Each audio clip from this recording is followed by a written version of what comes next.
Warriors dominated the game late.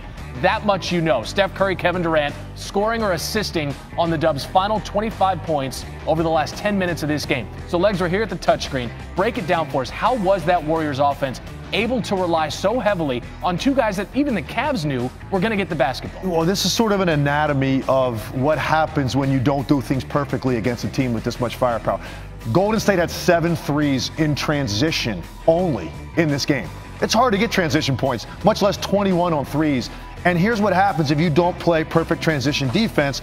And they get a pretty decent shot here. Kyrie operates one-on-one. It's a big point in the game, up 4. Now, when this rebound comes off, they actually have really good balance because there's 4 defenders back and you've got 4 Warriors. So you should be able to talk this through and make sure you're matched up. Now, here's what it should look like. Andre Iguodala right here is going to make this cut. Well, basically right now, Kyle Korver should go with him. LeBron has ball.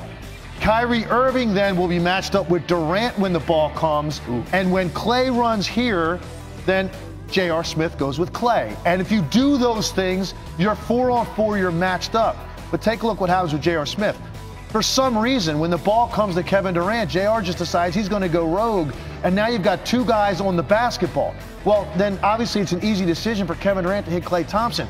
But the way that they make you pay when you make a little mistake like this is unbelievable, because now this goes from a 4-point game to a 1-point game at an absolutely critical time in the game, where if you just matched up and had balance against them, then maybe you make them play a half-court possession. You get a stop right there, you got a better chance to win.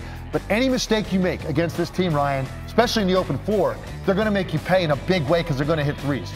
There are things that happen in the course of a game, right? You don't talk, you lose somebody. They do it all the time. They're comically bad at this. They're the worst transition defense team in the regular season, and it's even worse and more exposed here. You've got that play where JR goes rogue, as you say. There was a play earlier in the game where Durant's on LeBron, and LeBron's the shooter, so the other perimeter player has to realize as a shooter, the rule is I get deep. Kyrie Irving hadn't even gotten to the offensive play yet, and he let Durant run by him, and Durant finishes, and LeBron turns open-handed to Kyrie going, what are we doing here? It happens so many times in the 3 games that we've seen. We see that from Kyrie, though. We see it on switches. We see it on pick and roll. There's an effort level that maybe isn't transition, there. though, is just simple, like, I'm the deepest, so let me get back. Like, nobody else. And the irony is, after that play, we didn't run all the way through it. After the ball goes in, J.R. Smith turns to LeBron and goes, come on. I love when this team does that. Wait a second, what are you talking about? It was just your decision, independent of the rest of your team, to lead to that 3-pointer. But sometimes you don't take accountability. Kind of a, what'd you do? All right, let's like the quarterback, you know, nose out. Just 7 cut. All right, let's get to a Cleveland stat that certainly mattered last night. Cavs, their own worst enemy, 2 of 10 on uncontested 3-pointers. That's tied for the Cavs' worst performance this postseason. Warriors, on the other hand, uncontested threes, 9 for 14. So back here at the touchscreen with Legs, with Ryan. Legs, show us now. That's the stat. Show it how it translated. Why were there such issues for Cleveland? Yeah, so that was a defensive breakdown, and this is just, I think, a poor decision offensively. A lot of people are going to say, hey, man, they got a good look from a great shooter in the corner. You're right. I would have liked to have that shot, but I think they had a better opportunity earlier in the possession, and here's what I'm talking about. Right here, take a look at Draymond Green's feet.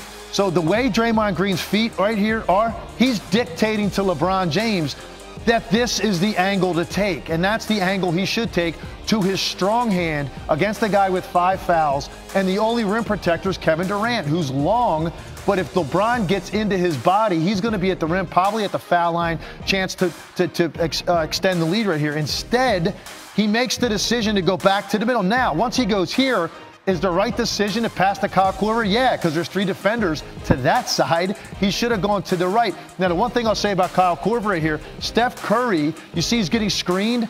Well, the only place he can get out of there is to the baseline. Well, Kyle Korver actually drifts to where Curry goes. So what Kyle Korver should have done is relocate into this area. There's no way that Steph Curry is going around this screen to recover here. And now you really get an uncontested shot instead of what you end up with, which is a pretty decent contest by Steph Curry in the corner. And maybe that extra few feet is enough for a guy as good as Kyle Korver at making shots to knock that down and potentially make this a series if that ball goes in. It's a guy in Korver who shoots better than 40% from 3, even higher from the corners. But Ryan, still, LeBron getting crushed for that play. Now, when Legs is breaking this down, it makes me rethink what it was, because it's really 2 separate decisions. The first decision, as Draymond's feet are there, and the way the Cleveland Smalls actually had the advantage against the smaller Golden State lineup, like that is a drive there on that side, especially with the 5 fouls. Although at that point of the game, I don't know that Draymond's even worried about it. But then, as he goes to the strong side, and there's so much going on over there. I mean, there's 3 other bodies he has to worry about. I had no problem with the pass out to Korver. I'd ask you, though, how many times have we seen an offense where if you don't stay glued to where you're supposed to be as the kick out, we see the pass go, and then everybody stands. Right. So I know it's LeBron. So if Korver doesn't go to the corner, is that an issue where we see a pass that goes out of bounds? I think with LeBron's case, he's going to be good enough to be able to read that last second that he's kind of drifting out of the corner. True, it is LeBron. It's a drill you work on in practice a lot of times where you float depending on where the dribbler is coming. And I just thought by going deeper to the corner, he made a shorter distance for Curry to recover. And look, Kyle Korver can make that shot, obviously. Sure. But it was a pretty decent contest. And I think if he floats the other direction, even a few feet, it's uncontested. Like Curry doesn't even get a hand up. And look, it's Kyle Korver, one of the best three-point shooters the league's ever seen. Maybe he makes that shot, and again, they go up 5 right there. Instead, you know what happened after that? Durant walks into a 3, and that's the gut punch of the night. Directly coming off of that play. Here's another stat that matters. Irving and James combining for 77 points, the most by a duo in a loss in NBA Finals history. Ryan Russillo, Tim Legler, thank you very much. Tony.